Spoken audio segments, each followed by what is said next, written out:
উজানির জমিনে ঘুমন্ত ওলিয়ে কামেল, নোয়াখালীর জমিনে বাবায় টাকার বালিশ বানাইয়া ঘুমায়।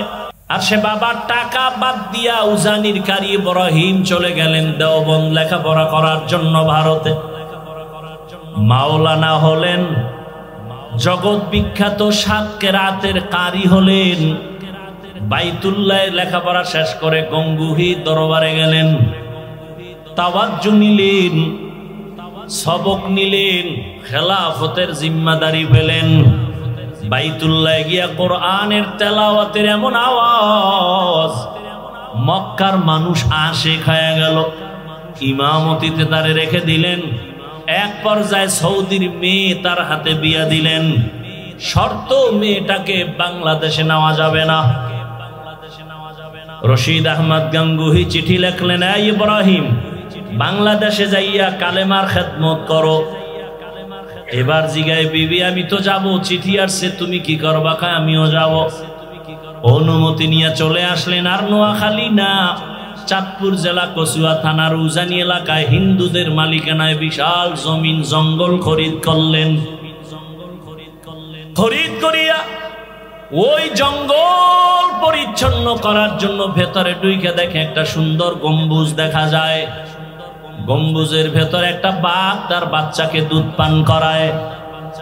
কারি ইব্রাহিম কয়, রে বাঘ বুনিয়াদ মারছে, তুমি তোমার গন্তব্যে চলে যাও। কুমিল্লা জেলার মধ্যে একটা থানা আছে, লালমাই থানা। ওই লালমাই একটা পাহাড় আছে, লালমাই পাহাড়। বাঘ ইব্রাহিমের কথা শুই না বাচ্চা কাঁধের মধ্যে নিয়ে লালমাই পাহাড়ে চলে গেল। তুমি বাঘরে ডরাও, আর আসল মানুষ যারা এদেরকে বাঘে ডরায়, ব্যবধান আছে না নাই? তুমি সাপকে ভয় করো, আর যারা মানুষ এদেরকে সাপ ভয় করে। তুমি টাকাওয়ালা অস্ত্রধারীকে ভয় করো, আর যারা খাঁটি মানুষ এদেরকে সব সন্ত্রাসীরা ভয় করে। তুমি বলবে, প্রশ্ন করো, বাঘ বাচ্চা কাঁদে নিয়ে এটা গেল, ইব্রাহিমের কথা হইল। কাছে থাকলে কানে ধরে জিগিতাম, হইল কিনে দিগা। তবে পারলাম না, তবে বুঝায় গেলাম। শুনো, গ্রাম এলাকায় গরু দিয়া হাল চাষ করেনি, করে। কারা? সব মেট্রিক পাস। বলেন, সমাজের একেবারে দুর্বল মানুষ, অশিক্ষিত মানুষ, মূর্খ মানুষ, চাষি, তাই তো? সত্য কথা স্বীকার করেন। এই যে একজন দুর্বল মূর্খ চাষি গরু নিয়ে হাল চাষ করে, যখন গরুরে বলে গরু দাঁড়া, দাঁড়ায়নি। বলেন বলেন, গরুরে যদি বলে ডাইনে যা, যায়নি, বামে যা, যায়নি। ওই যে শুরুতে বলছিলাম দেখতে নারী, একটা মূর্খ ব্যক্তি নামাজ নাই, বিড়ি টানে, রোজা নাই, এর কথা যদি গরু শুনে, তো আল্লাহর প্রিয় বান্দা ইব্রাহিমের কথা বাঘ শুনবে না কেন?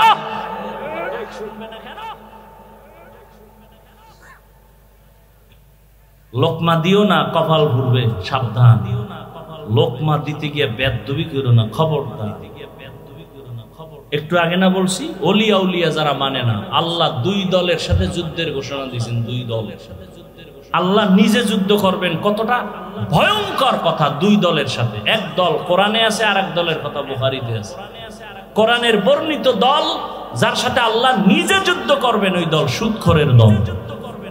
আপনার মতো মায়ের গর্ভ থেকেই তো খাজা মঈনুদ্দিন চিশতি আজমিরি আসছেন। আজমিরি রহমাতুল্লাহ আলাইহি বলেন, আমি মদিনাতুল মুনাওয়ারা থেকে ভারতে আসছি কালেমার দাওয়াত নিয়া। আমার হাতে লক্ষ লক্ষ বিধর্মী মুসলমান হয়ে গেল। আমি একদিন মায়ের কাছে আনন্দ প্রকাশ করলাম। আম্মা জান কয়, রে মঈনুদ্দিন, এত আনন্দ কেন করো? লক্ষ লক্ষ বিধর্মী আমার হাতে কালেমাওয়ালা হয়েছে। মা ডাক দিয়া কয়, রে মঈনুদ্দিন, এই অবদান তোমার না, আমি মায়ের অবদান। মঈনুদ্দিন বলেন, আম্মা জান, আপনার অবদানটা কি? মঈনুদ্দিনের মা চোখের পানি ছেড়ে কান্না শুরু করলেন। চোখের পানি ছেড়ে বলে, রে বাবা মঈনুদ্দিন, তুই আমার গর্ভে যখন আসছো, আল্লাহর কসম আমি এক রাত ঘুমাই নাই, সিজদায় পড়ে মালিকের দরবারে কান্না করেছি, ও দয়ার মালিক, আমার গর্বের সন্তান তুমি ওলি হিসাবে দুনিয়ায় পাঠাইও। ও মঈনুদ্দিন, আমি মাওলার কাছে দোয়া করতে করতে যখন তুই দুনিয়াতে আসছো, আল্লাহর জাত ও সিফাতের কসম, আমি মা তোকে দুগ্ধ পান করানো যখন শুরু করলাম, যত বছর তোকে দুধ পান করাইছি, আল্লাহর কসম এক ফোঁটা দুধ আমি তোর মুখে বিনা অজুতে দেই নাই। যত দুধ পান করাইছি অজু সহকারে তোর মুখে দিয়েছি রে বাবা, এক ফোঁটা দুধ বিনা অজুতে আমি তোর মুখে দেই নাই রে বাবা। মঈনুদ্দিন মায়ের হাত ধরে কয়, মা দোয়া করো, এমন মায়ের সন্তান কেন জগৎ বিখ্যাত আল্লাহর গোলাম হবে না?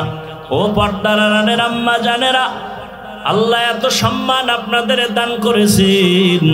আপনারা খাদিজা রাদিয়াল্লাহু আনহার মতো নারী, ফাতেমা রাদিয়াল্লাহু আনহার মতো নারী, আয়েশা রাদিয়াল্লাহু আনহার মতো নারী, আপনারা তো ইসমাঈল নবীর মা হাজেরা আলাইহা সালামের মতো নারী, আপনারা তো ঈসা নবীর মা মারিয়াম আলাইহা সালামের মতো নারী। এ জমিনে আল্লাহর একটা বড় দুশমন ছিল ফেরাউন। জানেননি তার স্ত্রীর নাম কি? আসিয়া। কত বড় বেঈমানের ঘরে থাকিয়া আসিয়ার ঘটনা জানেন? এত বড় আল্লাহর পেয়ারা হয়ে গেছেন।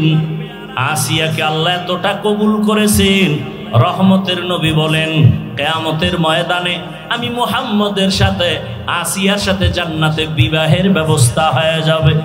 এরে আম্মা জানেরা, আপনার স্বামী তো ফেরাউনের মতো খারাপ না। আপনি কি পারতেন না স্বামীকে যদি বুঝাইতেন, ও স্বামী, আমি বাবা মায়ের মায়া সারিয়া তোমার সংসারে আসছি রে স্বামী, খাইয়াছি না খাইয়াছি কোনো দুঃখ নাই, জীবনে তো বিবাহের সিঁড়িতে পা রাখলাম, কোন দিন মরণ হবে জানা নাই।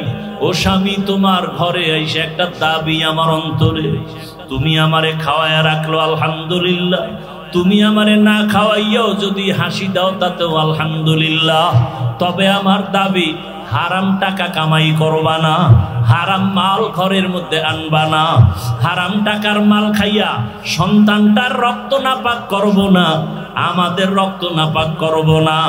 আম্মা জান, আপনি যদি স্বামীটাকে একবার বলতেন, কোন স্বামী জীবন গেল হারাম মাল ঘরে নিতে সাহস পাইতো না।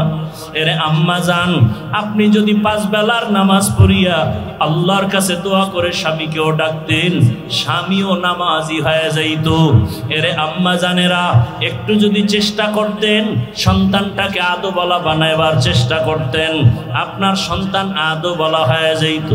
আসিয়ার মতো বান্দি এই বেঈমানের ঘরে থাকিয়া এত ক্ষমতা, এত টাকা সব লাথি মেরে ফালাইয়া আসিয়া আমার মালিকের এমন পেয়ারা হয়ে গেলেন। একদিন ফেরাউন গোপনে দাঁড়ানো, আসিয়ার হাতের থেকে কি পড়ে গেল, ফেরাউন দেখতেছে, আসিয়া বিসমিল্লাহ বইলে ওইটা হাতের মধ্যে নিল। ফেরাউন বলে, তুমি কার নাম নিলা? আসিয়া টের পেয়ে গেল, এতদিন তো জানতো না ফেরাউন, এখন যেহেতু জেনেই ফেললো, এখন আর গোপন রেখে লাভ নাই।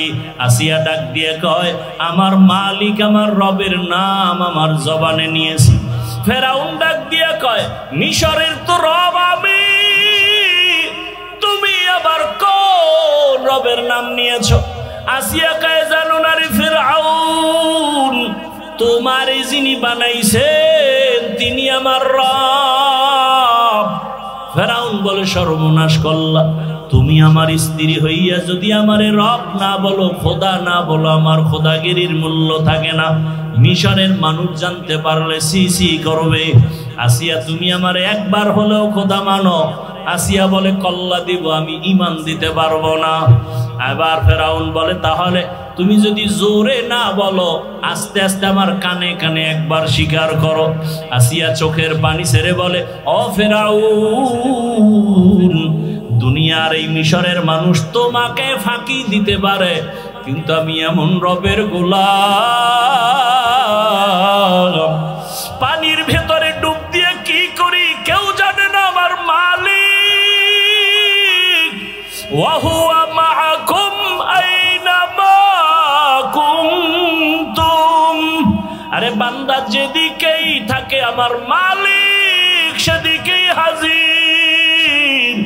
আমার মালিকের ফাঁকি দেওয়ার কোনো সুযোগ নাই। আল্লাহ বলেন ফাআইনামা তুওয়াল্লু ফাসাম্মা ওয়াজহুল্লাহ। রে বান্দা তুই যেদিকেই তাকাও সেদিকেই আমার মাওলার কুদরত হাজির। আসিয়া বলে ফেরাউন মরিয়া যাব, তোমাকে একবারও খোদা বলে স্বীকার করব না। আসিয়া ডাক দিয়ে কয়, ফেরাউন ডাক দিয়ে কয় আসিয়া রেডি হইয়া যাও, যদি আমাকে খোদা বলে স্বীকার না করো তোমাকে আমি শুলিবিদ্ধ করে ফাঁসি দিয়ে মেরে ফেলবো। আসিয়া বলে মরতে রাজি, আমার মালিকের থেকে আমি জুদা হতে পারবো না রে ফেরাউন। ফেরাউন এবার ক্ষিপ্ত হইয়া এত বড় ক্ষমতাওয়ালা আসিয়ার মতো ব্যক্তির খানা বন্ধ করে দিল, বিছানাও বন্ধ করে দিল। এবার তারিখ দিয়ে দিল, আসিয়া যদি এতদিনের মধ্যে আমাকে রব বলে স্বীকার না করে, রেডি করো ময়দানে ঘোষণা দিয়া দাও আসিয়ার ফাঁসি হবে। ঘোষণা দিয়া দিল, আসিয়াও মজবুত হয়ে গেল, মরিয়া গেল আমার মাওলাকে আমি ছাড়ব না। আমি দুনিয়াতে যারে আপন মনে করি, আরে কেউ তো আমার সাথে কবরে যাবে না। আমার ভাই বোন মা বাবা টাকা পয়সা বাড়ি গাড়ি সব আমার থেকে আলাদা হইয়া যাবে, ওই কবরে থাকবে আমার মালিক। ওই আল্লাহকে নিয়েও যদি কবরে যেতে না পারি আমার উপায় কি হবে? আসিয়া চোখের পানি ছেড়ে আল্লাহর কাছে কান্না করে, আজকে তারিখ হয়ে গেল আসিয়ার শুলিবিদ্ধ ফাঁসি হবে। আসিয়াকে যখন হাতে পায়ে রশি লাগাইয়া ফাঁসির মঞ্চে নিবে যাচ্ছে, আসিয়া চোখের পানি ছেড়ে কাঁদতেছে। হঠাৎ করে দেখে জমানার নবী মুসা ওই পথ দিয়া হাইটা যায়। আসিয়া ডাক দিয়া কয়, রে নবী মুসা, আপনি জানেন নি আমি আসিয়ার খবর কি? নবী মুসা বলে, জানি, আজ তোমাকে ফাঁসির মঞ্চে নেওয়া হচ্ছে। আসিয়া ডাক দিয়ে কয়, নবী মুসা, আপনি তো দূর পর্বতে যান, আমার মাওলার সাথে মাঝে মাঝে কথা বলেন, আমাকে একটু বলবেন না আমি যে এখন মরতে যাইতেছি, আমার মাওলা এই মুহূর্তে আমার উপরে বেজার না খুশি? নবী মুসা ডাক দিয়া কয়, রে আসিয়া, এই মুহূর্তে আমার মালিক তোমার উপরে অনেক অনেক খুশি। আসিয়া এই কথা শুই না আসমানের দিকে তাকায় একটা চিৎকার দিছে কোরআনের আয়াত। আসিয়া ডাক দিয়া বলে, ক্বালাত রব্বি বিনিলি ইনদাকা বাইতান ফিল জান্নাহ। ও দয়ার মালিক, তাকাইয়া দেখো, এত ক্ষমতা এত টাকা সব আমি ফেলে দিলাম, আরামের ঘুম আমারে দিল না, খানাও আমারে দেয় নাই, আমি তোমার জন্য এত ধৈর্য ধারণ করেছি, এত বড় ক্ষমতাওয়ালার ঘরে থাইকাও আমি ঘুমানোর মতো একটু জায়গা পাই নাই, এত বড় টাকাওয়ালার ঘরে থাইকাও খানা পাই নাই। এখন আমার ফাঁসি হাজার হাজার মানুষ দেখার জন্য আছে। ও আল্লাহ, বিদায় বেলা আমার কলিজার একটা দাবি, জান্নাতে তোমার পাশে একটা ঘর বানাইয়া দিও। ও আল্লাহ, তোমার পাশে একটা জান্নাতে ঘর বানাইয়া দিও। আসিয়া এই দোয়া করিয়া হঠাৎ করে কিছুক্ষণ আসমানের দিকে তাকাইয়া কান্না বন্ধ করে হাসা শুরু করলো। ফেরাউন বলে, এতক্ষণ কান্না করেছো, এখন মরণকালে আবার কেন হাসো? আসিয়া কয়, ফেরাউন তোর কপাল খারাপ, তুই দেখো না, বুঝো না, বিদায় বেলা আমার মালিক আমার অন্তর চক্ষু খুলে দিয়েছেন, আমারে ঘুমানোর জায়গা দাও নাই, খানা দাও নাই, আমি মালিকের কাছে একটা জান্নাতে ঘর আমি চাইছি। আল্লাহ আমার অন্তর চক্ষু খুলে দিয়েছেন, আমি তাকাইয়া দেখি সেই জান্নাতের ঘরের ছবি, আর আমি দেখি লক্ষ লক্ষ ফেরেশতারা আমাকে নেওয়ার জন্য অপেক্ষায় আছে আসমানে। আমার রূহটা আমার মালিকের কাছে নিয়ে যাবে। তাড়াতাড়ি আমারে মৃত্যুদণ্ড দিয়া দাও। মরণের পর্দাটা আমি ভেদ করলে আমার মালিকের আমি এখন সাথে সাথে পেয়ে যাব।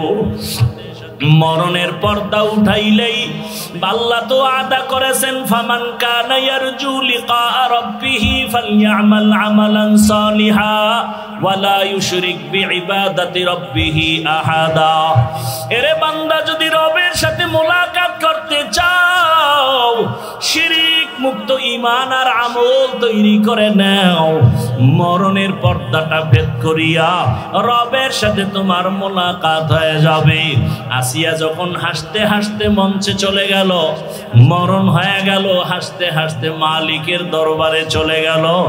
ও আমার যুবক বাবারা, ও বৃদ্ধ বাবাজি, পর্দার আড়ালের মা বোনেরা, হেদায়েতের মালিক আমার আল্লাহ। ওরে আবু জাহাল 13 বছর নবীর বয়ান শুনিয়াও কালেমা পড়ে না। ওমরের মতো বান্দা 27 বছরে নবীকে জবাই করতে আসিয়া কালেমাওয়ালা হয়ে গেল। জীবনে শখ লাগাইয়া শখ মিটাইয়া মনের মতো তো গুনাহ কম করো নাই রে বাবা। মনের শখ মিটাইয়া মনে চাইছে দাড়ি কাটবা, কত কাটছো, এখনো কি তোমার শখ মিটে নাই? মনে শখ লাগছে বেপরদায় নারী নিয়ে আড্ডা দিবা, কত দিছো, এখনো কি শখ মিটে নাই রে বাবা? আর কত বছর দাড়ি কাটলে শখ মিটবে?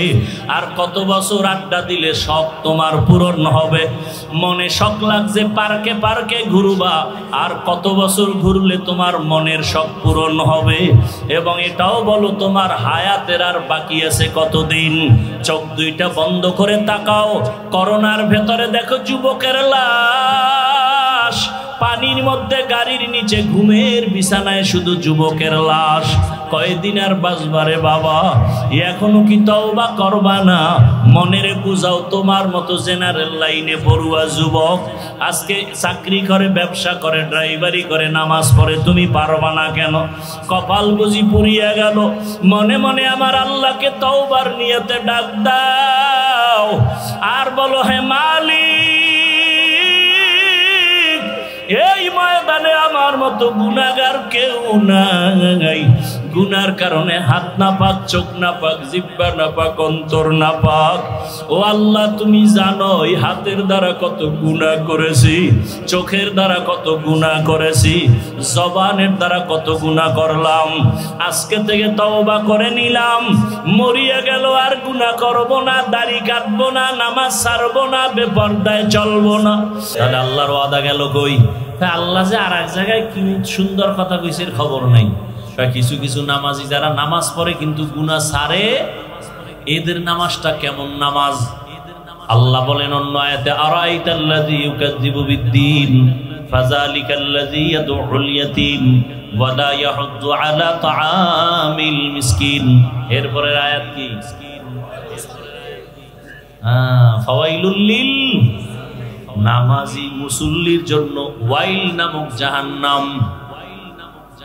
এবার বুঝেন কি নামাজি মুসল্লি হইছি। মুসল্লি নামাজ পড়ে, আল্লাহ বলেন ফাওয়াইলুন, জাহান্নামের স্তরের মধ্যে ভয়ঙ্কর এক স্তরের নাম ওয়াইল।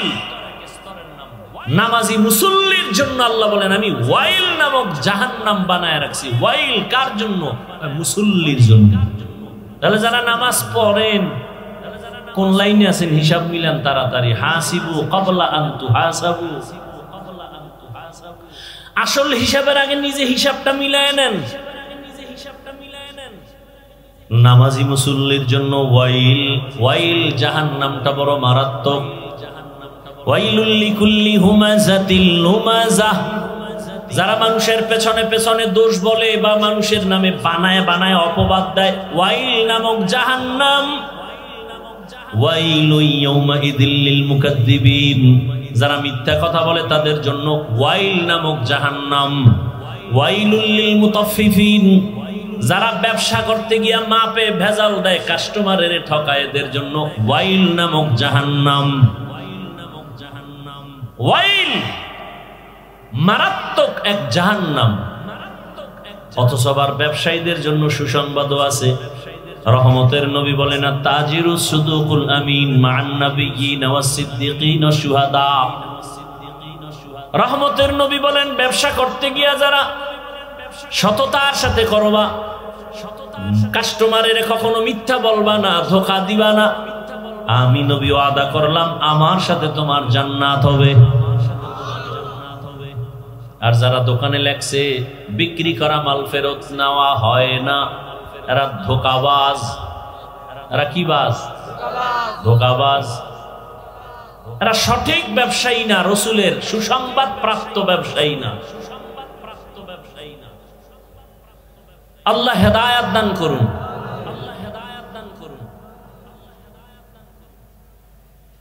তো তাফাক্কুহ ফিদ্দীন, মিথ্যা কথা বলা হারাম এটা সবাই জানি না, এরপরও বলি কেন? আমি হুজুরেও বলি, আপনিও বলেন। টাকা পাইবে একজনে আমার কাছে, আমি ঘরের মধ্যে মোবাইল কানের মধ্যে লাগায় হঠাৎ করে ধরি না পাওনাদারের যে টাকা পাবে ওর ফোন ধরি না, ফট করে একটা অচেনা নাম্বার দিয়ে দিছে, রিসিভ করে ফেলছে। আরে কই আপনি? ঘরে বই এখানে আমি জমি নেই। একদিন পেশায় ধইরা ফেললাম, কিরে তুই ঘরের মধ্যে ছিলি, মিথ্যা কথা বললি কেন? জমি নেই নাই। আসলে মিথ্যা বলি নাই, আমি খাটের উপরে বওয়া ছিলাম। মিথ্যা বলি কেন? জানি মিথ্যা বলা মহাপাপ। ইয়াকুম ওয়াল কিযব ফাইন্নাল কিযবা ইয়াহদি ইলাল ফুজুর ওয়া ইন্নাল ফুজুরা ইয়াহদি ইলান নার। মিথ্যা মানুষকে চূড়ান্ত জাহান্নামের দিকে নিয়ে যাবে, জানি তারপরও বলি কেন? কয় ইলম আছে কিন্তু তাফাক্কুহ ফিদ্দীন নাই, বুঝ আসে নাই যে মিথ্যা বললে আমার এখনো বিপদ হবে, পরেও বিপদ হবে।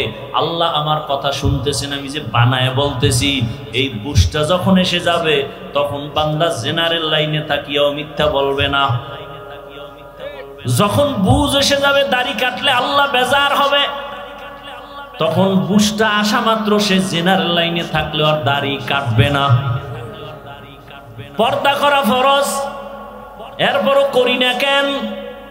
বুঝ আসে নাই যে আমার বিপদ আসবে দুনিয়াতেই মরার পর। বুঝটা যখন এসে যাবে তখন বান্দা জেনারেল লাইনে থাইকাও পর্দা রক্ষা করে চলবে। আর এই বুঝটা যখন আসবে না তখন আমি হুজুর হইয়াও মহিলারে নিয়া আড্ডা দিব, গল্প করব। আল্লাহ দিনের সহি সমাজ আমাদের দান করেন।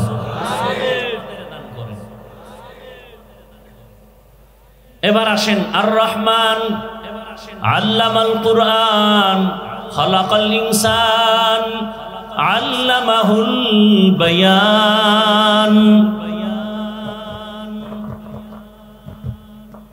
রহমান হলেন তিনি, কোরআন শিক্ষা দিলেন যিনি। রহমান হলেন তিনি, মানুষ সৃষ্টি করলেন যিনি। রহমান হলেন তিনি, বয়ান শিক্ষা দিলেন যিনি। এই কথাগুলোর ব্যাখ্যা দেওয়ার আগে আমি একটু হালকা ভূমিকা টানবো, এরপরে ব্যাখ্যায় ঢুকবো। উঠা বসা করবেন না, শুরুতেই বলছি আমি আপনাদের কাছের মানুষ, আপন মানুষ। এই মনে করে মাহফিলের বরকত নষ্ট করবেন না। এখানে কাউকে জোর করে বসানো হয় নাই, আল্লাহ দয়া করে বসাইছেন। আপনার কপাল এত খারাপ কেন? আসলে কপাল খারাপ হইলে ফিরায় কে? যদি কপাল পুরিয়াই যায়, তা হাফিজুর রহমান কেন আর মক্কা মদিনার ইমাম কেন? স্বয়ং রসুলও যদি বয়ান করে ওর কপাল খোলেন। রহমতের নবী যাকে দেখলেই জাহান্নামের আগুন হারাম।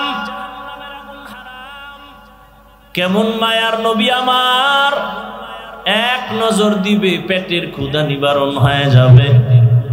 কেমন রহমতের নবী আমার, যেই নবীর শরীর মোবারকে মশা মাছি পড়া হারাম। রহমতের নবী দিনের বেলা হাঁটেন, সূর্যের গরম নবীরে কষ্ট যেন না দেয়, মেঘের খণ্ড ছাতা হিসাবে ছায়া দিতেছে।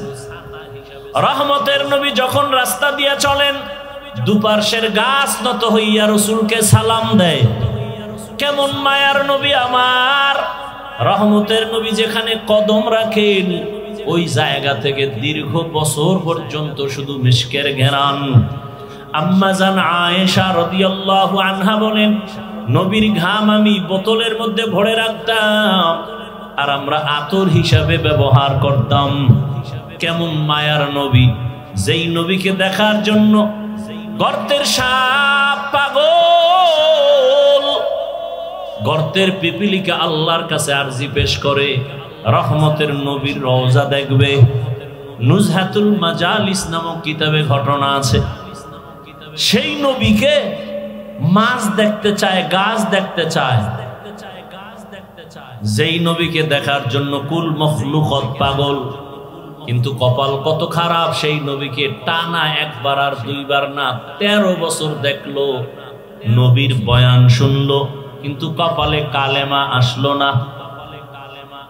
13 বছর বয়ান শুনছে, কাছে বসে রসুলকে দেখছে, কালেমা। এত বড় বেঈমানের নাম জানেননি? কি নাম? এর নাম কপাল। এর নাম কি? অন্যদিকে এক 27 বছরের যুবক তরবারি নিয়ে দৌড়ায় নবীকে জবাই করবে। কয় বছর? নবীকে জবাই করার জন্য তরবারি নিয়ে দৌড়ায়। রহমতের নবীকে একটা নজর দেখা মাত্র তরবারি ফালায় বলে, নবী বেয়াদবি মাফ করে দেন, কালেমার রশি আমার গলায় পড়ায় দেন। 13 বছর বয়ান শুনে কালেমা পড়ে না, আর রসুলকে জবাই করতে আইসা কালেমাওয়ালা হয়ে গেল। 27 বছরের যুবক, নাম জানেননি? এর নাম কফাল।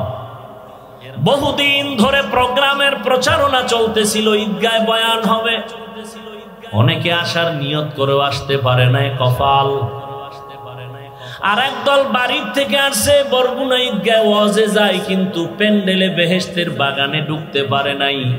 দোকানে দোকানে ঘুরে আর গল্প করে, আড্ডা দেয়, কবিরা গুনায় লিপ্ত। এর নাম কফাল। আর একদল বেহেশতের বাগানে বৈশাও, কপাল বেশি সুবিধা না, গজবের মোবাইল সামনে নিয়া কলবের দরজা বন্ধ করে রেখেছে। আমার ওয়াজে হেদায়েত, এই বুঝাইতেছি যে আমার ওয়াজে হেদায়েত নাই। আমি বললেই কি মোবাইল বন্ধ হয়ে যাবে? বলবে এত হুজুর ওয়াজ করে, কারো লাগে না, আপনার লাগে কেন? হ্যাঁ, ওই যে আমি মানুষ হইতে পারি নাই। আপনারা সবাই একটা ফেসবুকে ছবি দিতে পারলে কলিজা ঠান্ডা। সারা দুনিয়ার মানুষ দেখছে, তাকায় তাকায় তৃপ্তি নেয়। ফলোয়ার দেখছো কত? আমার 5 লাখ ফলোয়ার, আমার 5000 ফলোয়ার। একটা লাইভ দিছে, দেখছেন নি? আমি লাইভ দিলাম, কমেন্ট করে, হ্যাঁ হুজুর খুব ভালো লাগছে। আপনারও মন, আমারও মন। আপনি একটা ছবি দিতে পারলে দিল খুশি, আর আমার কাছে এটা বিষের মতো লাগে। এই যে স্টেজে ঢুকতেছি, কত মানুষ হাত বাড়ায় দিছে সালাম দেওয়ার জন্য। এক ঝামেলা যে সবার সাথে দিলে ঝামেলা, তারপরও দিতে পারি 2-4 জন, দেই না কেন? দেখি তো মোবাইল ওপেন করা, ওরা সালাম দেয় না, ছবি তুলতে চায়। তাহলে এই সালামে কোনো সওয়াব নাই। এই জন্য আমি নিচে তাকাইয়া ডাইরেক্ট উঠা যাই কারো সালামের। হ্যাঁ, দূরের থেকে আমি মুখ লড়ায় জবাব দিই, ওয়ালাইকুম আসসালাম, ওয়ালাইকুম আসসালাম। তো বাইরে যাই কইব, ওরে অহংকারী, হ্যাঁ হাত বাড়াইলাম, এত বড় হয়ে গেছে, হে দিন গো হে। কিন্তু তুমি কি জন্য সালাম দিছো আমি তো টের পাইছি। তুমি একটা ছবি তোলার জন্য সালাম দিছো, এটা ফ্যাশন হবে, বরকত হবে না। এই সালাম আমি জানতে পারলে নিব না, ছবি তোলার সালাম আমি নিব না। আরে বলবে কে? সবাই এটার ভাগল, আমগো জাতি ভাইরাও ভাগল। একজনে ছবি তুলতে কয়, হুজুর ডোন্ট মাইন্ড, একটা ছবি যদি আল্লাহ উসিলে কিয়ামতে মাফ করে।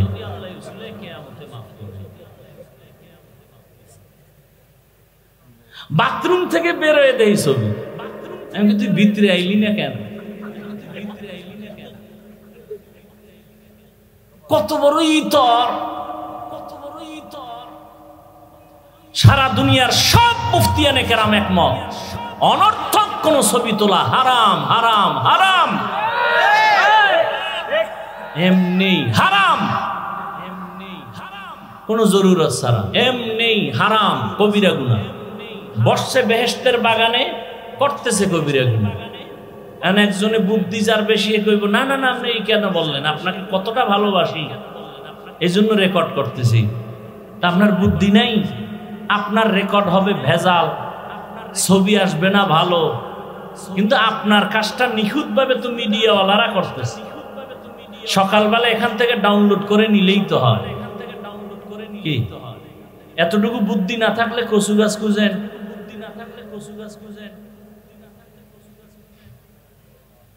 কেন মোবাইলটা দেখান লাগবে?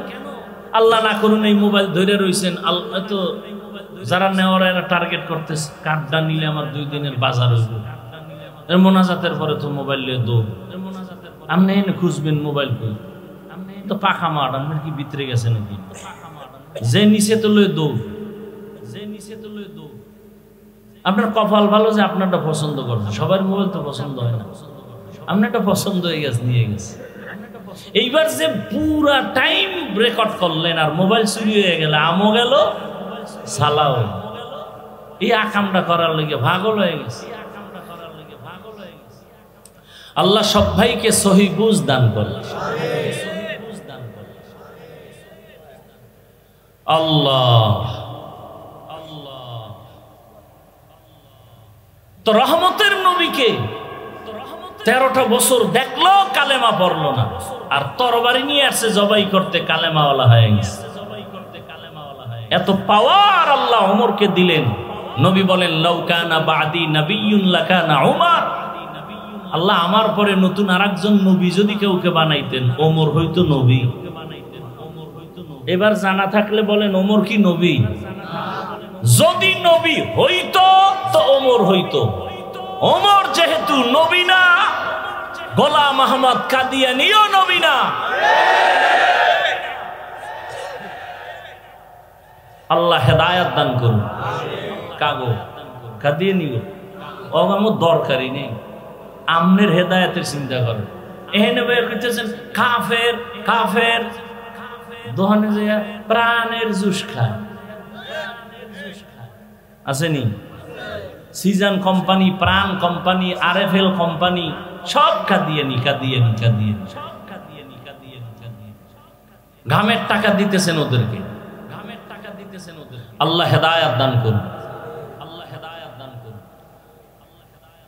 দুনিয়াতে আল্লাহ মানুষ পাঠাবার আগেই মানুষকে সৃষ্টির শ্রেষ্ঠ মর্যাদা দিবেন, আল্লাহ সিদ্ধান্ত নিয়ে নিলেন। আল্লাহ সিদ্ধান্ত নিয়ে নিলেন, পাঠাবার পরে না আগে আল্লাহ সিদ্ধান্ত নিলেন, স্থায়ী না অস্থায়ী। স্থায়ী সিদ্ধান্ত নিলেন, মানুষ হবে সৃষ্টির শ্রেষ্ঠ। নূরের সৃষ্টি শ্রেষ্ঠ না, আগুনের সৃষ্টি শ্রেষ্ঠ না, মাটির সৃষ্টি মানুষ। কথা বলেন না কেন?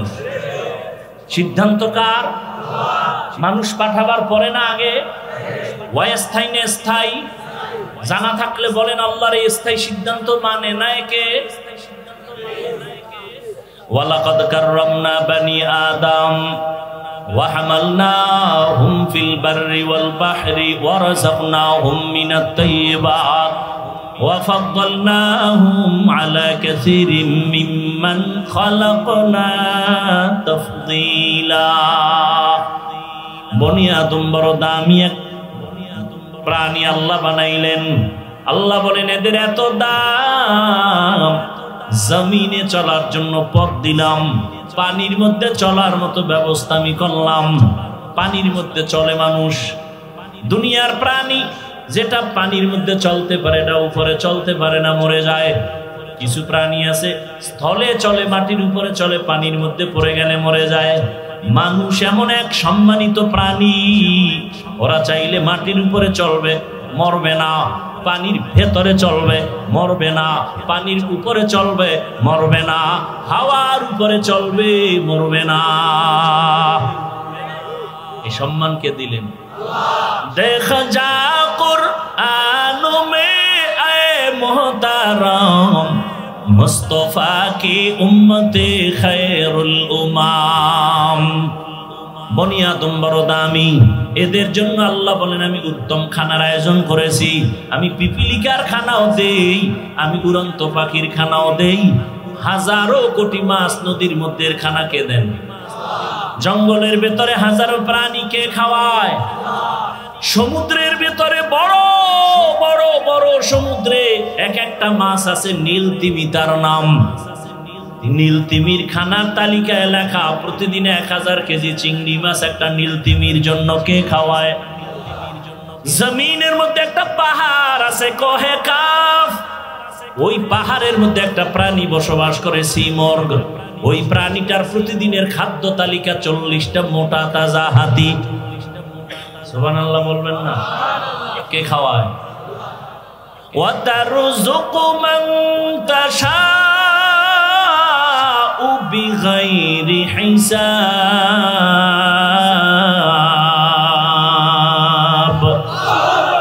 गर तवक्कुल मी गुनिहार सुबह शाम मेरा सनद रिज़्क़ तू अज़ला मकाम जुज़्बा हक़ ची से मखाज़ इंसो जा फज़ले गुआमस्ते दर्जुन ला जहा। पिपीलिकार खाना के देन? कोनो पिपीलिका ना खाया मरसे? জঙ্গলে হাজারো প্রাণী আছে, খানা কে দেন? আপনাদের বরগুনা সকাল 8টায় সেই প্রাণীরা খানা খায়। সকালবেলা একটা পাখি বের হয়, বের হইয়া খোলা আকাশে উড়ে, সন্ধ্যাবেলা নিজের পেট ভরে বাচ্চার খানা নিয়ে বাসায় হাজির। কে খাওয়াইলো? কিতাবে আছে একটা কাক, কাক কাক চিনেন না? কাক কালো, কোকিল কালো, কালো মাথার কেশ, এর চেয়ে বসি কালো মনের হিংসালেশ। নিম তিতা নিন্দা তিতা আরো তিতা খর, এর চেয়ে বেশি তিতা 203-এর ঘর। চাকা গোল পয়সা গোল, গোলালু গোল, এর চেয়ে বেশি গোল মনের গন্ডগোল। একটা কাক যখন বাচ্চা দেয়, হায়াতুল হায়াওয়ানের ভেতরে আছে, কাক যখন বাচ্চা দেয় কাকের পশম কি? কালো। কিন্তু বাচ্চা যখন দেয় ওই বাচ্চার গায়ে কোনো পশম থাকে না 3 দিন পর্যন্ত। মা ভয়ে ওই বাচ্চাটার কাছেও যায় না, বাচ্চা একা, মা আলাদা। এরপরে বাচ্চা 3 দিন কে খাওয়াবে? কিতাবে লেখছে আল্লাহ একদল পোকা ওই বাসার সামনে উড়তে থাকে, সাদা সাদা পোকা, ওই বাচ্চার ঠোঁটের আগায় উড়ে বাচ্চাটাকে ধরে ধরে খায়। 3 দিন পর্যন্ত ওই মা কাছে যায় না। আল্লাহর কুদরতে ওই বাচ্চাটা পোকা খেয়ে খেয়ে 3 দিনের মধ্যে সাদা শরীরে কালো পশম চলে আসে। যখন কালো পশম চলে আসে বাচ্চাটার ভয় মায়ের অন্তরে থাকে না, তখন মা 3য় দিনের পরে আইসা বাচ্চাকে খানার জিম্মাদারি নিয়ে নেয়। কুদরত কার? বলেন, পিপিলিকার খানা আল্লাহ দেয়, আসমানের খানা আল্লাহ দেয়, প্রাণীদের খানা, নদীর মাছের খানা আল্লাহ দেয়। না খায় মরছে কেউ? ওদের খানা কি একটা জায়গায় দেয় যে আইসা খায়, না জায়গায় পৌঁছে দেয়? বলেন, ওরা দামি না আমরা দামি? বলেন, তা আল্লাহ আমাকে দিতে পারে না? আপনারা পাগল হয়ে গেছেন কেন খানার জন্য? আমরা তো ওদের থেকে আরো দামি। পিপিলিকার খানা যদি আল্লাহ গর্তে দিতে পারেন, নদীর মাছের খানা যদি ভেতরে পৌঁছায় দিতে পারেন, আমরা তো আল্লাহর পেয়ারা গোলাম। আল্লাহ তো আমাদের ঘরে খানা দিয়া যাবেন, কিন্তু দেন না কেন? দেয় না তো দেন, আমরা খুঁজাও পাইতেছি না। কারণটা কি? এর একমাত্র কারণ, ওরা কেন পায় আমরা কেন পাই না? ওরা আল্লাহর ডিউটি ঠিক মতো পালন করে, বেয়াদবি করে না। আর মানুষ পদে পদে আল্লাহর তা খাইয়া লইয়া আল্লাহর সাথে বেঈমানি করে। আল্লাহর হুকুম ঠিক মতো আমরা মানি না। স্লোগান তো দেই, কেউ খাবে কেউ খাবে না, তা হবে না তা হবে না। অথচ কত মানুষ বড় অসহায়, এরা ঠিক মতো খানা পায় না।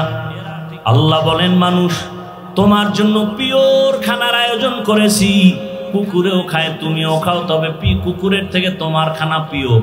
মানুষের খানা যত আছে সব কাবার লাগায় দিছেন।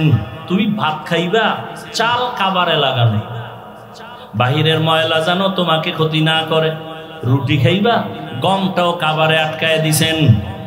ফল খাইবা, কাবারে আটকানো। মাছ খাইবা, কাবারে আটকানো। গোশত খাইবা, চামড়ার কাবার দেওয়া। একজনকে আমি চামড়া খাবো, পশমের কাবার পিলা খা। কিছু কিছু ফল আছে এটা কাবার সহ খাওয়া যায়। তাহলে এটা কেমনে খাবে? এটার কাবার থাকলেও কাবারটা এত সব ময়লা এটা ধরে রাখতে পারে না, ময়লা থাকে না। আপেল খাও কাবার সহ, ময়লা আটকাবে না। হালকা পানি দাও, এটা টিস্যু দিয়ে মোছা দাও, ময়লা থাকবে না। আর যেটি আটকাবে এই কাবারগুলো ফেলে ভেতরের পিওরটা খাও। কি সুন্দর কাঁঠাল, কি সুন্দর আম, কি সুন্দর লিচু, 12 মাস কে খাওয়ায়? নিমক হারাম মানুষ বাম হাত দিয়ে খায়, বিসমিল্লাহ কয়। আছে না নাই? তুকু যাও সুন্নতে আহমদ কুজা বা মোহাম্মদ কৈবুয়াদ নিসবত তোরা মান আহাব্বা সুন্নতি কওলে রসুল মজদায়ে কানা মাইহাম কুন কবুল। তো বলতেছিলাম অনেক কথা। আল্লাহ মানুষকে সৃষ্টির শ্রেষ্ঠ মর্যাদা দিলেন। নূরের সৃষ্টি শ্রেষ্ঠ না, আগুনের সৃষ্টি শ্রেষ্ঠ না, একমাত্র মাটির সৃষ্টি মানুষ শ্রেষ্ঠ। সিদ্ধান্ত কার? স্থায়ী না অস্থায়ী? বলেন আল্লাহর স্থায়ী সিদ্ধান্ত মানে নাই কে? ইবলিস। মানুষ বড় শ্রেষ্ঠ। এই মানুষ দুনিয়াতে পাঠাবার আগে আল্লাহ এই মানুষ যেন তার সম্মান ধরে রাখতে পারে এজন্য ব্যবস্থা দিলেন 2টা। কয়টা? এক ব্যবস্থার নাম ব্যক্তি, আর এক ব্যবস্থার নাম কিতাব। ব্যক্তি 4 দল। অমাইয়ুতিল্লাহ ওয়ার রাসূল ফাউলাইকা মাআল্লাযীনা আন'আমাল্লাহু আলাইহিম মিনান নাবিয়্যিনা ওয়াস-সিদ্দীকিনা ওয়াশ-শুহাদা'i ওয়াস-সালিহিন। আল্লাহ নিজেই বলেন ওয়া হাসুনা উলাইকা রাফিকা। নবীগণ, সিদ্দিকগণ, শহীদগণ, সালেহগণ, আল্লাহ বলেন এরা তোমার চূড়ান্ত পিওর বন্ধু, জান্নাতে নিয়ে যাবে এরা। বান্দার দাম কত? আল্লাহ মানুষকে 2টা ব্যবস্থা দিয়েছেন। সম্মান যদি টিকাইয়ে রাখতে চাও 2 ব্যবস্থা গ্রহণ করিও। একটা যদি ছেড়ে দাও মরার আগে ধ্বংস। বর্তমান দুনিয়াতেও আছে একদল বলে আমরা ব্যক্তি মানি, কিতাব বুঝিও না, মানিও না, ওরা সব ধ্বংস, গোমরা। আর এক দল আছে ওরা বলে আমরা কিতাব মানি, ব্যক্তি মানি না, ওলিয়া উলিয়া মানি না, মাযহাব মানি না। আল্লাহর কসম একবার, আল্লাহর কসম 2 বার, আল্লাহর কসম 3 বার। এ জমিনে যারা বলে ওলি আউলিয়া মানি না, ওরা কোরআন মানে না, বুখারী শরীফ মানে না, ওরা ভণ্ড, ওরা বাতিল।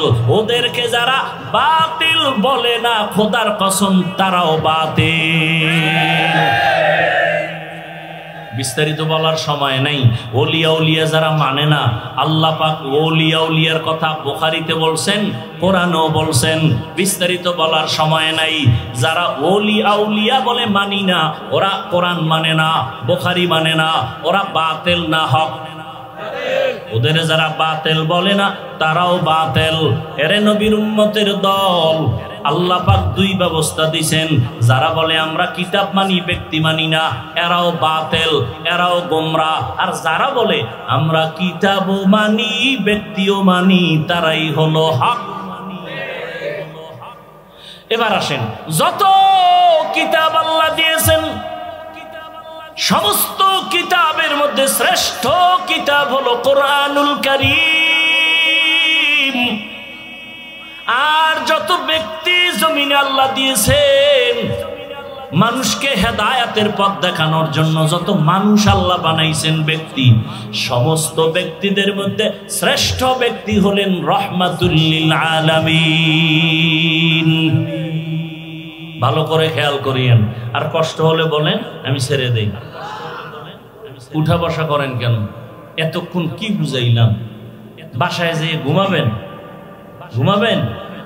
বাঙালি ঘুমায় রাতে, যাও কিছু ঘুমাবে, গরমের কারণে পারবে না। আর যাও একটু ঘুমাবে, বরকতি এক চাকরি তো আছে, যে মোবাইলের হক আদায় করা, এরপরে ঘুমাইতে ঘুমাইতে ফজরের আগে এই মোবাইলের হক আদায় করতে করতে আর ঘুম নাই। হায় রে গজবের মোবাইল, ঘরে ঘরে রুমে রুমে জেনা জেনা চলে সারা রাত। চোখের জেনা, কানের জেনা, জবানের জেনা, অন্তরের জেনা। ছেলে এক রুমে ঘুমায় মোবাইল নিয়ে জেনা করে, মেয়ে আর এক রুমে ঘুমায় মোবাইল নিয়ে দর্শন, চোখের দর্শনের জেনা, অন্তরের জেনা। মা এক রুমে মোবাইল জেনা, বাবা আর এক রুমে মোবাইল জেনা। এই পরিমাণ জেনা চলে ঘরে ঘরে রুমে রুমে। উচিত ছিল ঘুমের মধ্যে আল্লাহর গজব এসে চেহারাটা শুকরের মতো বানাইয়া দেওয়া, দেন না কেন? রাহমাতুল লিল আলামিনের উম্মত হওয়ার কারণে। ইমামুল আউয়ালিনাল আখিরিন বাহরে সাদকা রাহমাতাল লিল আলামিন। কেমন মায়ার নবীর যুবক, যেই রাসূলকে দেখার জন্য আল্লাহর এক আশিক পাগল। ওই নবীরে দেখলা না রে বাবা?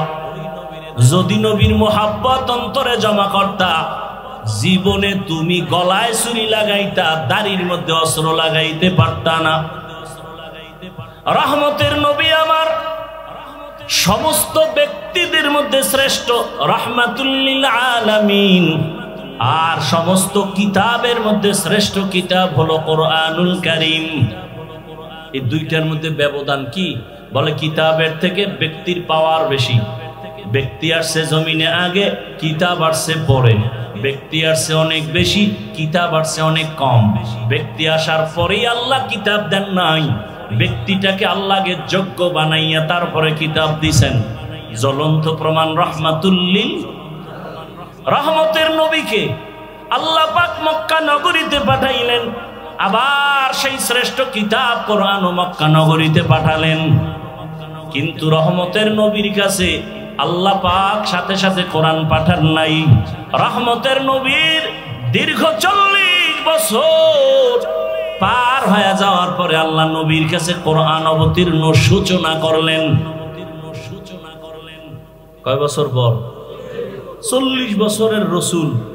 রসুল তো রসুলই, অতুলনীয় এক ব্যক্তি। কেমন অতুলনীয়? কোনো উদাহরণ নাই। রসুল কেমন?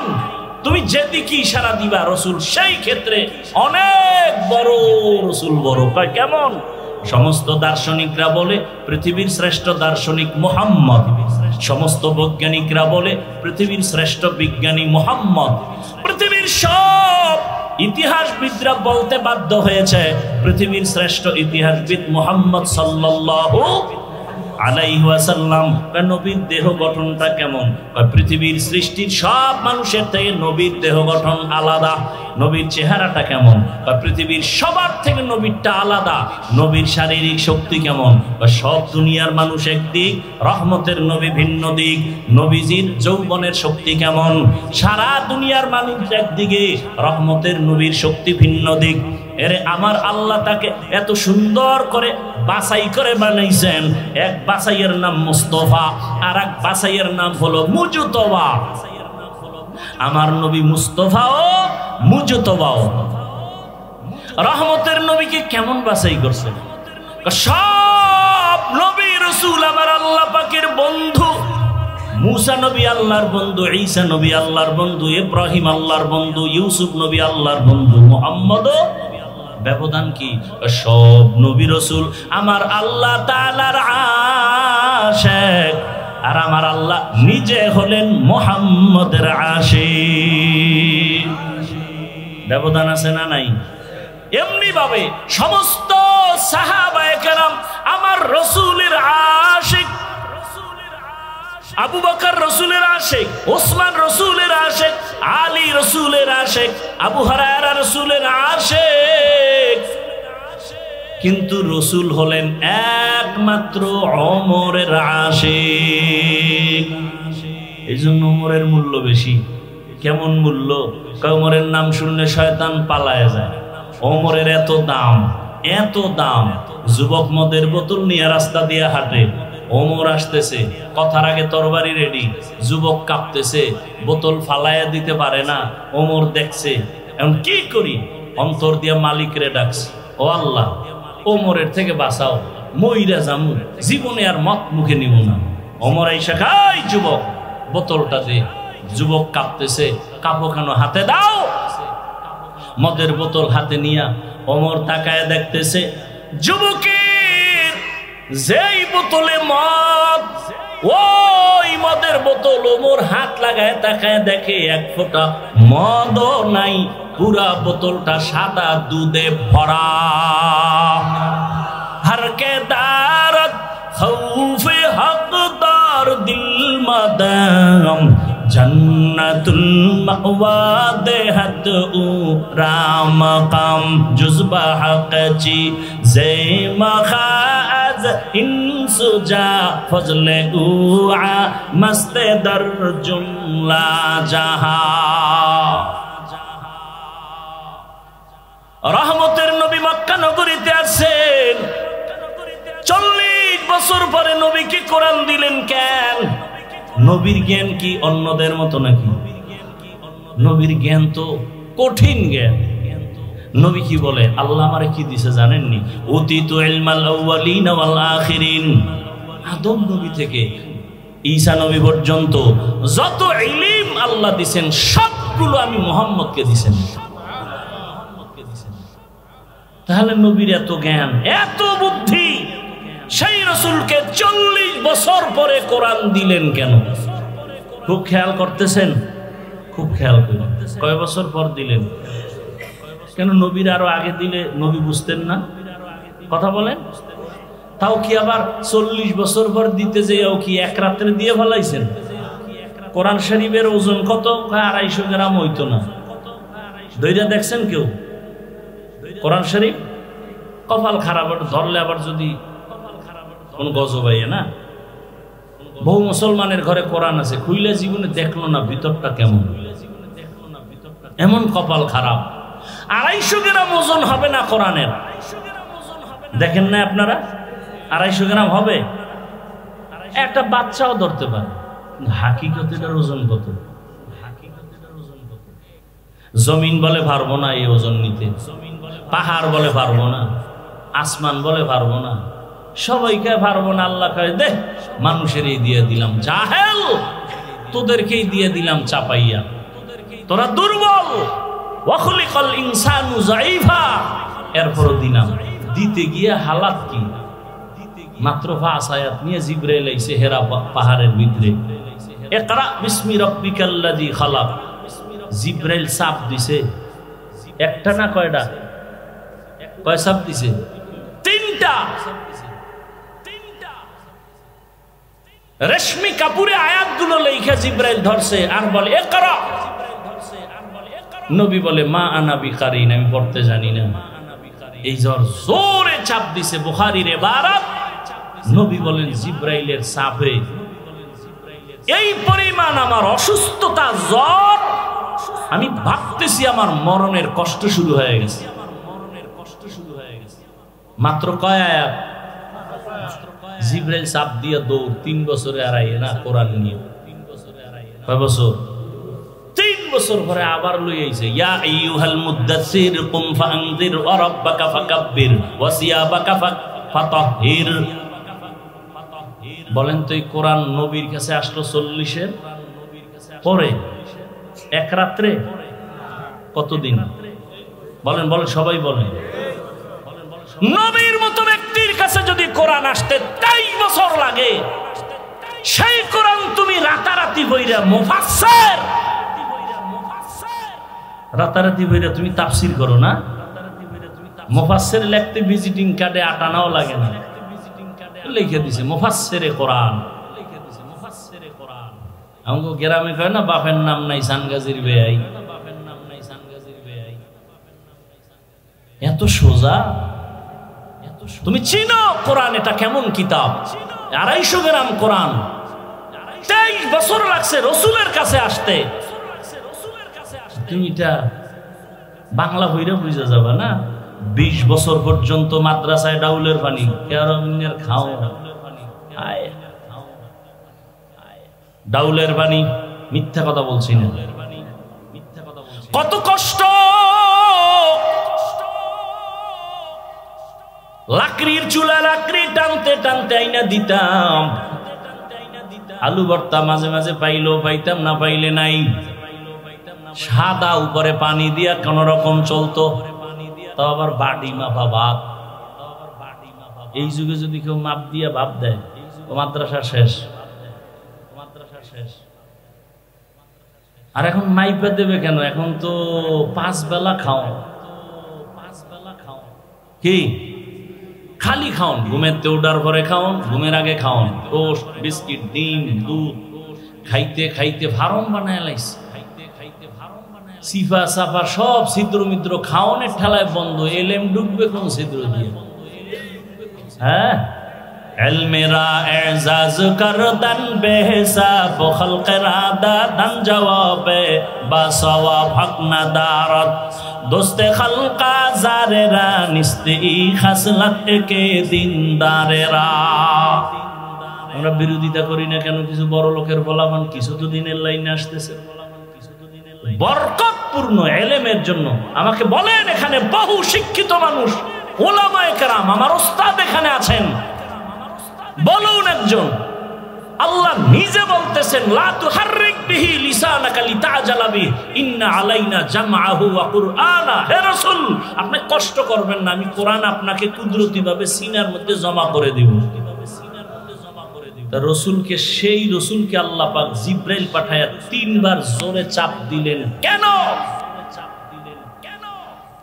রসুলের জ্বর উঠে গেল কেন? কি দরকার ছিল রসুলের সিনার সাথে জোরে চাপ দেওয়া? গোটা দুনিয়ার মানুষকে শিক্ষা দিয়ে গেলেন, যেহেতু রসুল আদর্শের মডেল। ও দুনিয়াবাসী, কোরআনের এলেম যদি চাও, কষ্ট ছাড়া অর্জন হবে না। বলে কি পরিমাণ?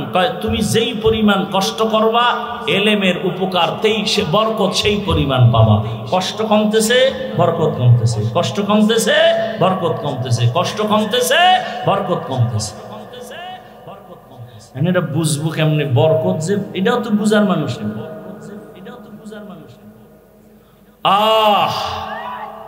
40টা বছর পরে নবীর হাত কাছে কোরআন। রহমতের নবী দীর্ঘ 40 বছর কারো কাছে কোনো দাওয়াত দেন না, নামাজের কথা নাই, রোজার কথা নাই, কোরআন আসছে, দাওয়াত শুরু নাই। কিন্তু এসে গেছি মুখে, আগাবো তো নাকি শেষ করব? আসল আলোচনা কিন্তু কই মনে আছে তো? আর রহমান ঘুরে টুরে আসছি কি 40 বছর রহমতের নবীর কোনো দাওয়াতের কাজ নাই। নবী শুধু শুধু মানুষের সাথে হাসি মুখে বুকে লাগায়, মুশরিকের সাথে বুকে লাগায়। আর হেরা পাহাড়ের গুহায় গিয়া রহমতের নবী আল্লাহর ধ্যানে সময় কাটাচ্ছেন। কোরআন আসলো, দাওয়াত শুরু হয়ে গেল। ইয়া আইয়ুহান নাস কুলু লা ইলাহা ইল্লাল্লাহু তুফলিহুন মান ক্বালা লা ইলাহা ইল্লাল্লাহ ফাদাখালাল জান্নাহ। নবী বলে, এক আল্লাহর ইবাদত করো, এক আল্লাহর ইবাদত করো, এক আল্লাহর ইবাদত করো। দাওয়াত চলতেছে চলতেছে চলতেছে। কেউ দেখেই কালেমা পড়ে, কেউ আর বাঁকা হয়ে যায়। রহমতের নবী কিছুদিন পরে আবার বলে, তোমরা রহমানের ইবাদত করো। কার? মুশরিকরা এত বড় নষ্ট, শুধু শুধু রসুলকে কষ্ট দেওয়ার জন্য বাজে প্রশ্ন করতো, লাগে না এরপরও প্রশ্ন করতো। নবীজিরে প্রশ্ন করে, তুমি এক আল্লাহর কইলে এতদিন না এক আল্লাহ, তুমি আল্লাহকে 2 জন কেন? একবার বললা আল্লাহর, একবার বলো রহমান, মানে একজনই। তাই এতদিন বলছো এক আল্লাহর ইবাদত করবো, এখন কেন বলো আবার রহমানের ইবাদত করবো? তো বলো মানির রহমান, রহমানকে। নবী চুপ হয়ে গেলেন, একটু অপেক্ষা করো। আল্লাহ কয়, জিবরাইল জলদি করে যাও, বেঈমান মুশরিকরা প্রশ্ন করে ফেলছে, জবাব নিয়ে যাও। আমি রহমানকে তার প্রশ্নের জবাব নিয়ে সূরাতুর রহমান শোনায়া দাও। আর রহমান আল্লামাল কুরআন খালাকাল ইনসান। এবার খেয়াল করেন, আলোচনার শেষের দিকে শুধু এটার ব্যাখ্যা দিয়ে ইতি টানব। রহমানের পরিচয় দিয়ে আল্লাহ আয়াত নাজিল করলেন, অর্থটা খেয়াল করেন তো। আর রহমান আল্লামাল কুরআন খালাকাল ইনসান। রহমান হলেন তিনি, কোরআন শিক্ষা দিলেন যিনি। রহমান হলেন তিনি, মানুষ সৃষ্টি করলেন যিনি। এবার পেশ লাগছে নি, ও আল্লাহ দুনিয়াতে সৃষ্টি হইলাম আগে, বড় হইয়া তারপরে কোরআন শিখছি। আল্লাহ কয় না না, আমি সৃষ্টি আগে করি নাই, আগে আমি কোরআন শিখাইছি, তারপরে মানুষ বানাইছি।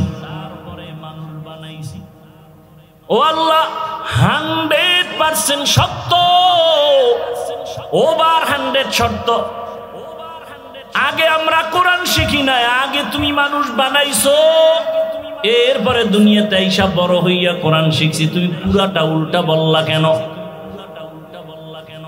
আমরা আগে সৃষ্টি হইছি না, পরে কোরআন শিখছি। আল্লাহ কয় না না, আমি আগে কোরআন শিখাইছি, তারপরে মানুষ বানাইছি। আল্লাহ উল্টা বললেন কেন? মুফাসসিরিনে কেরাম বলেন, আল্লাহটাই ঠিক, আমি বুঝি না কেন আমার মেমোরির জিবি কম। মেমোরির জিবি কি কম? মেমোরির সাইজ ডিজাইন সব এক, ভিতরের কারবার কথা বুঝেন না? 1GB 2GB 3GB 4GB 5GB আছে না নাই? কালার ডিজাইন সব এক, ভেতরের কারবার আলাদা। 1GB ওয়ালা 4GBর কিছু যদি নিজের মধ্যে নিতে চায় পারবে? শেষ সময় হ্যাং হয়ে যাবে। আল্লাহ বলছেন সঠিক, কিন্তু আমি দেখি উল্টা কেন বলে আমার জিবি কম। যাদের জিবি একটু বেশি তারা ব্যাখ্যা দিয়ে গেছেন, তারা মুজতাহিদ ইমাম ব্যাখ্যা দিয়ে গেলেন আল্লাহটাই ঠিক। ফাইলুল হাকিম লা ইয়াখলু আনিল হিকমাহ, হাকিমের কোনো কাজ হিকমত থেকে খালি না। এবার আল্লাহ বলছেন, মুফাসসিরিনে কেরাম বলেন, আল্লাহ যে বলছেন আমি আগে কোরআন শিখাইছি তারপরে মানুষ বানাইছি, এটা কোন মানুষ? যারা বিনা হিসাবে জান্নাতে যাবে সেই মানুষ। তাহলে আমরা যাবো না? আমরা মানুষ না? কানা তোরা মানুষ না? বুজুর্গ বলতেছেন মাওলানা হওয়া সহজ, পীর হওয়া সহজ, ডাক্তার হওয়া সহজ, মানুষ হওয়া বড় কঠিন। গর্বা সূরত আদমি ইনসাবুদে আহমদ আবু জাহলো হামেক সাবুদে আদমিরা আদমিয়ত লাজেমাস আউদেরাগার বুনা বাশদ হি জামাস। মানুষ হওয়া বড় কি? বড়ই কঠিন। আরে মা বাবার দোয়া নিয়ে চলবো, শিক্ষকের দোয়া নিয়ে চলবো, উলামায়ে কেরামের পরামর্শ নিয়ে নবীর তরিকায় চলবো। তওবা করার মতো যদি অন্তর তৈরি হয়, মুনাফিকি না থাকে, খাঁটি তওবার নিয়ত যাদের আছে, দুটো হাত আমার আল্লাহকে দেখাইয়া দাও। আয় আল্লাহ, হাতগুলো কবুল করে নেন, তওবা কবুল করে নেন, তওবার উপরে মজবুত হইয়া চলার তৌফিক দান করেন, আমিন। আলহামদুলিল্লাহি রাব্বিল আলামিন, والصلاة والسلام على سيد الأنبياء والمرسلين وعلى آله وأصحابه أجمعين يا أرحم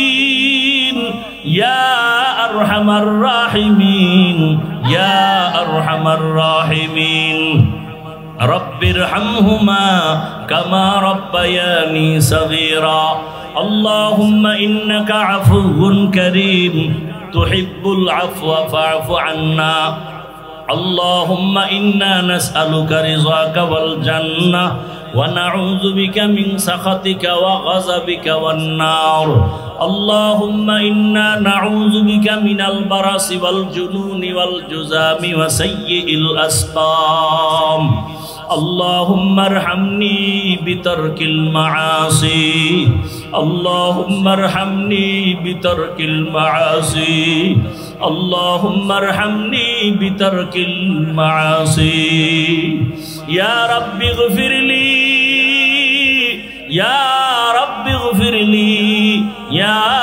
রাব্বি ইগফিরলি ربنا لا تزغ قلوبنا بعد إذ هديتنا وهب لنا من لدنك رحمة إنك أنت الوهاب ربنا آتنا في الدنيا حسنة وفي الآخرة حسنة وقنا عذاب النار ودير مالك قدرتের নজর দিয়ে দেখেন কত উলামায়ে কেরাম মুরব্বি হাজী সাহেব কত ব্যবসায়ী চাকরিজীবী ছাত্র ভাই যুবক পর্দার আড়ালের মা বোনেরা হাত তুলেছে আয় আল্লাহ আমরা সবাই জাহান্নামের আসামি গুনাহগার গুনার কারণে আমার হাত না পাক আমার চোখ না পাক আমার জিহ্বা না পাক আমার অন্তর না পাক গুনার কারণে দিলটা পাথর হয়ে গেল চোখে পানিও নাই ও আল্লাহ জীবনের সব গুনাহ মাফ করে দেন।